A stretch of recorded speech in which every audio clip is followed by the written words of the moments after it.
yo realmente, no les voy a mentir, odio las cosas en virtual. Entonces, lo que voy a hacer es que les voy a dar la práctica como la daría en el laboratorio.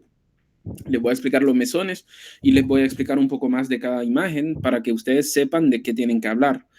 En los objetivos está lo que ustedes tienen que platicar, entonces solo me prestan atención hoy y les va a ir bien. O sea, si les sale eso, les va a ir bien, porque no es una práctica muy difícil, solo que es algo un poco diferente en lo que nosotros damos, ¿verdad? Entonces, como les dije, ¿verdad? La práctica es neuroimagen, entonces, vamos a ver. Ustedes cuando dan la práctica, eso es lo que ustedes tienen que platicar. ¿Qué es la neuroimagen? Los tipos de neuroimagen, un poco de neuroanatomía general, decirles qué es lo que están viendo, los pros y contras de cada modalidad y en un caso clínico o dos. ¿Ok? Entonces, primero, ¿qué es la neuroimagen?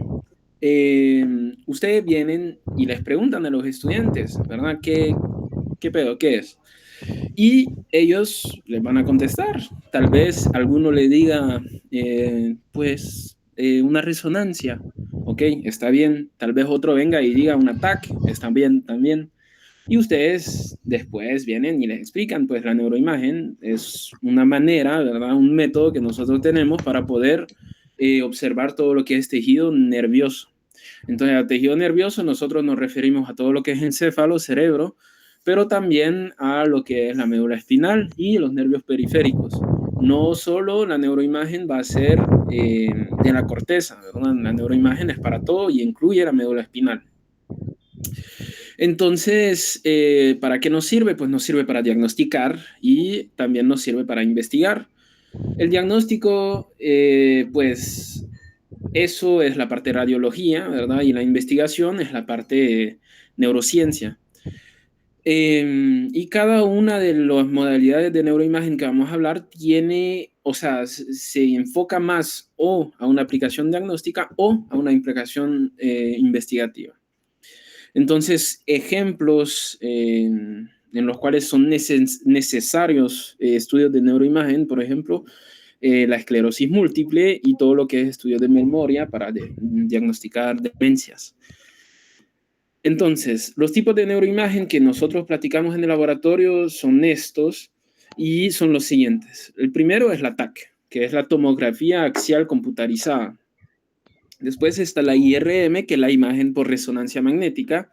La fMRI, perdón, que es la imagen por resonancia magnética funcional. Y después son funcionales. Y ahí es que ustedes tienen que hacer una diferencia entre lo que es estructural y lo que es funcional. ¿Ok? Porque en lo estructural y lo funcional son diferentes las maneras de hacer, son diferentes los costos y son diferentes las aplicaciones. Entonces, todo lo que es estructural, nosotros nos sirve únicamente para saber si las estructuras están dañadas o no. No nos dan nada que ver, no nos aporta nada sobre la función del tejido, solo nos dice si hay un daño o no hay daño. ¿Ok? Porque algo puede no estar dañado a simple vista, pero puede que no esté funcionando, ¿verdad? Y por eso está esa diferencia entre estructural y funcional. En lo estructural nosotros tenemos la TAC y tenemos la resonancia, esas dos, y en todo el resto es sobre todo funcional. ¿Ok? Entonces, ahí ustedes van a explicar rápidamente cada modalidad. Entonces, empezando con la TAC, que ya les dijimos, ¿verdad? A los estudiantes es una tomografía axial computarizada. Y cuando ustedes escuchen grafía, ¿verdad? Tomografía, en este caso, van a utilizar rayos X. Entonces, son radiaciones ionizantes, regresan a biofísica y les explican que si es una radiación ionizante tiene y conlleva sus riesgos, ¿verdad? Porque estamos alterando la materia. Entonces, la tomografía axial computarizada, axial porque pues estamos agarrando un eje, que es el de aquí, ¿verdad? Y estamos haciendo cortes secuenciales de todo lo que es el cuerpo. ¿Okay? La TAC se puede utilizar para cráneo, para cerebro, pero también se puede utilizar para tórax, para pelvis, para abdomen, para pierna, ¿verdad? Se puede utilizar para todo. Pero la TAC es rápida y es la que normalmente todo hospital, ¿verdad? No centro de salud, hospital debería tener. ¿Ok? Entonces, como es una rayos X, nosotros lo que nos va a indicar sobre todo es si hay fracturas, ¿ok? Porque todo lo que sale así blanquecito, ¿verdad? Bien blanco, es hueso, es calcificado. Entonces, si hay una fractura en la bóveda craneana, nosotros la podemos ver, ¿ok? En este caso no hay ninguna fractura y para eso es lo que más se utiliza. Cuando hay un accidente, ¿verdad? Lo primero que se hace es un ataque de cuerpo completo para ver dónde están las fracturas, si es que hay fracturas. También nos puede ayudar para diagnosticar si hay sangrados recientes. Ya con sangrados más antiguos es un poquito más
tenemos una T2, por ejemplo, aquí, una T2. Y en la T2 ustedes pueden ir así y pueden ver que las estructuras, ¿ok? Entonces esa aplicación se llama BDCOM Viewer. Ustedes la pueden descargar y cuando la tengan nosotros ahí vamos a tener una USB con este caso, por ejemplo, y ustedes solo tienen que pasar los archivos ahí para poder utilizar la aplicación. Es gratis, no pasa nada, es buena aplicación. Y ahí lo que les explican a los estudiantes es que es mejor siempre estar en una computadora porque tenemos más contraste, podemos zoomear y todo. Y pues podemos explicarles también a los estudiantes las estructuras que ellos tienen que saber. Por ejemplo, aquí, ¿verdad? Ese que parece un Mickey, pues es el mesencéfalo, ¿ok? Y ustedes les van explicando. Aquí es la ínsula, ¿verdad? Los ventrículos, ¿ok? Ventrículos. Aquí eso que está dentro de los ventrículos son los plexos coroideos, el septum pellucidum. Todo eso les van explicando poco a poco, ¿ok? Es la idea que ellos se familiaricen con las imágenes, que ellos lleguen y sepan, ¿verdad? ¿Qué están viendo? El cerebelo, aquí, ¿ok? Ya el bulbo raquídeo y así, ¿ok? Ahora, para... ¿dónde está el PowerPoint?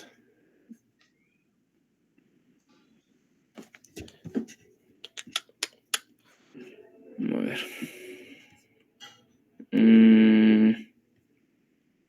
Pensé que las había abierto. Ahí están. Para terminar, les voy a dar un pequeño resumen de nuevo. Sé que es un poco repetitivo, pero es necesario, de cada modalidad. Entonces, la división estructural, funcional, ya lo hablamos. La estructural, para ver las estructuras, tenemos la TAC, la resonancia. Funcional, tenemos las resonancias funcionales, la PET, la SPECT y otras que son un poco más, menos comunes, ¿ok? Entonces, la TAC, les repito, la TAC nosotros estamos viendo sobre todo el hueso. El hueso es lo que es blanco, hiper denso, lo que es blanco. Lo calcificado es lo blanco, ¿ok? Entonces, ustedes ven ahí la bóveda craneana, ven una calcificación ahí en medio, es la epífisis, ¿verdad? La pineal, y van así, ¿ok? Y esa TAC se puede hacer que en vez de querer ver el tejido nervioso, solo queramos ver el tejido óseo, ¿ok? Entonces eso lo hace la computadora. Les repito, eso es con radiaciones, entonces, ajá. Esa no la vamos a platicar, no la vamos a platicar, y ahí es lo que yo me voy a tardar un poco, porque eso es lo que más me interesa que ustedes sepan diferenciar. Eso les va a servir para toda la carrera. Entonces, la diferencia entre una T1, una T2 y una FLAIR. Hemos hablado de resonancia. La resonancia, dijimos, es una manera de ver la estructura con un muy buen detalle utilizando los protones del agua. ¿Ok? Les dije que tenemos la T1 y la T2, que la T2 es el inverso de la T1 y la T1 es el inverso de la T2. En la resonancia hay dos grandes reglas y esas se las tienen que dar a sus estudiantes y es con lo que van a empezar el mesón de resonancia. ¿Ok? Tienen que explicar que en una misma secuencia, ¿ok? A secuencia me refiero T1 o T2 o FLAIR. En una misma secuencia, la primera regla es que el agua y la grasa se van a ver opuestos, ¿ok? Son opuestos. Si el agua se ve brillante, entonces la grasa se ve oscura. Y si el agua se ve oscura, entonces la grasa se ve brillante, ¿ok? Eso es la primera regla. Y la segunda regla es que entre secuencias, o sea, entre la T1 y la T2, es lo contrario. Con esas dos reglas, ustedes pueden decir si es una T1 o si es una T2. Sepan que en la T1 se les dice que es la anatómicamente correcta. ¿Por qué? Porque si nos fijamos, ¿ok? En la T1 tenemos la sustancia gris, ¿verdad? La corteza, que es más gris que la sustancia blanca, ¿ok? Entonces, pensemos, si la sustancia blanca se ve así, ¿por qué será? Es porque en la sustancia blanca tenemos los axones y los axones están mielinizados y la mielina no es nada más que grasa. Entonces, la grasa de la sustancia blanca hace verse la sustancia blanca más blanca que la sustancia gris, porque las neuronas no están mielinizadas. ¿Okay? Las neuronas no, el cuerpo neuronal no, pero el axón sí. Entonces, diciendo eso, habiendo dicho eso, si yo tengo la sustancia gris, gris y la sustancia blanca, blanca, el agua, que no tiene ninguna grasa, va a verse casi negro. ¿Ok? Entonces eso es la T1, la anatómicamente correcta. T1, recuerden, la primera es la correcta. ¿Ok? Entonces, la corteza está en gris y la sustancia blanca en blanco. ¿Ok? Y el agua, los líquidos cefalorraquídeos, está oscuro. Sabiendo eso, la T1 pues es el inverso de la T2. Entonces en la T2 voy a ver que la sustancia gris se vuelve más blanca, ¿verdad? La sustancia blanca se vuelve más oscura y el líquido cefalorraquídeo se ve totalmente blanco. ¿Ok? ¿Entienden eso?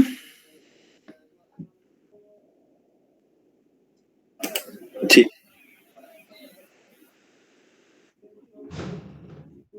Bueno. Ahora, si se fijan, la T2 y la FLER, ¿ok? La sustancia blanca se ve siempre oscura en la FLER, la sustancia gris se ve siempre más, pues, más clara en la FLER. Lo único que cambia entre la T2 y la FLER es el líquido cefalorraquídeo. Si se fijan, el líquido cefalorraquídeo, ¿ok? Se borra, se vuelve negro, ¿ok? Se quita por completo. La FLAIR significa Fluid Attenuated Image, algo así era. Entonces, lo que pasa es que aquí yo en la FLAIR estoy atenuando todo. Recuerden que el líquido cefalorraquídeo no es un líquido estagnante, ese líquido cefalorraquídeo se va moviendo. Entonces, la computadora se da cuenta de que se va moviendo y entonces lo borra por completo. ¿Por qué es importante quitar eso, verdad? Este líquido en la FLAIR. Es importante porque cuando hay tumores, ¿ok? Cuando hay tumores que están cerca, por ejemplo, de la corteza o tumores que están cerca de los ventrículos, cuando hay un tumor hay inflamación y uno de los componentes de la inflamación es el edema y el edema, ¿verdad? Es acumulación de líquido en el intersticio. Entonces, yo para saber si hay mucha inflamación, si hay mucho edema y para estar seguro que no es líquido del ventrículo o líquido de arriba, ¿verdad? Del espacio subaracnoideo, entonces estoy obligado en hacer una FLAIR porque el líquido del edema es un líquido que está estancado, no se mueve, ahí se queda, se salió, pero ahí se queda.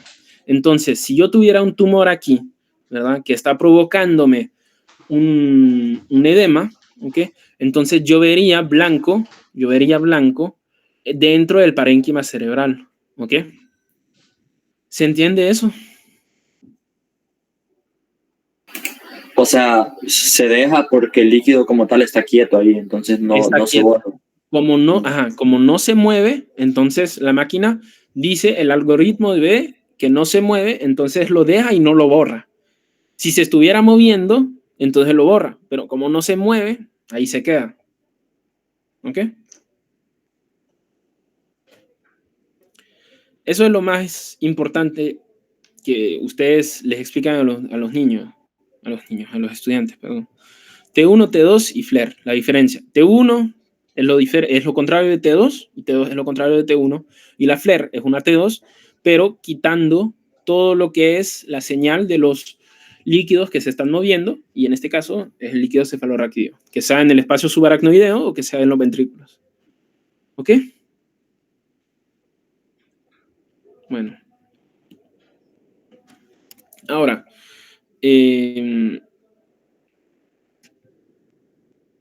para lo que es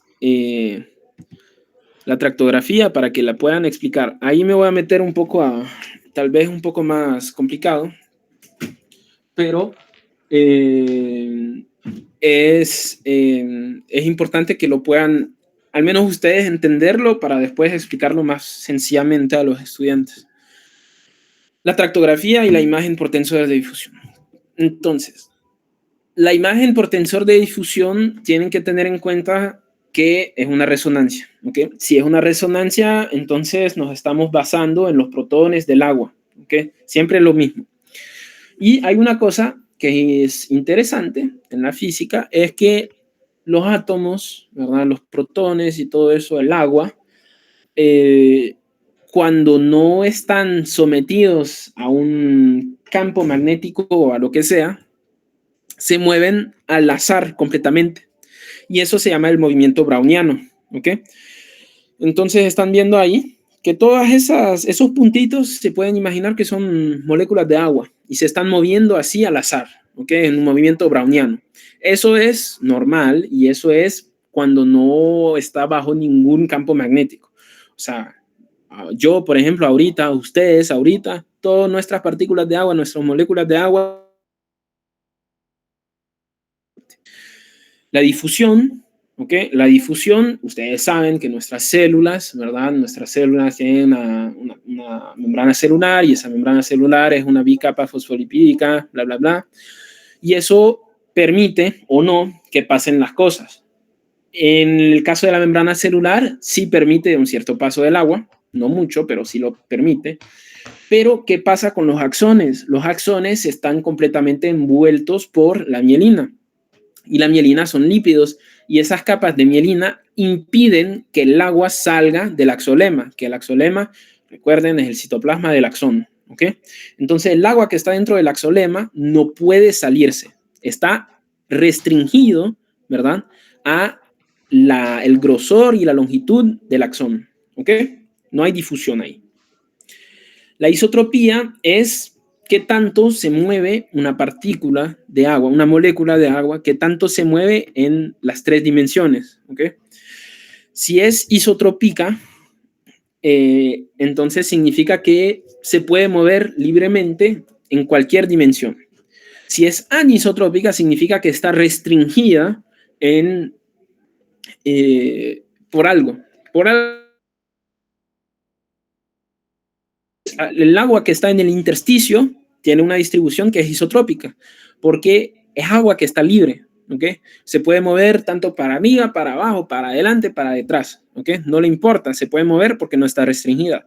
Ahora, el agua que está en un axón, ¿ok? No se puede mover así. Está bajo reglas anisotrópicas. Se puede mover o para adelante o para atrás y se puede mover un poquito a los lados, pero no.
Paja.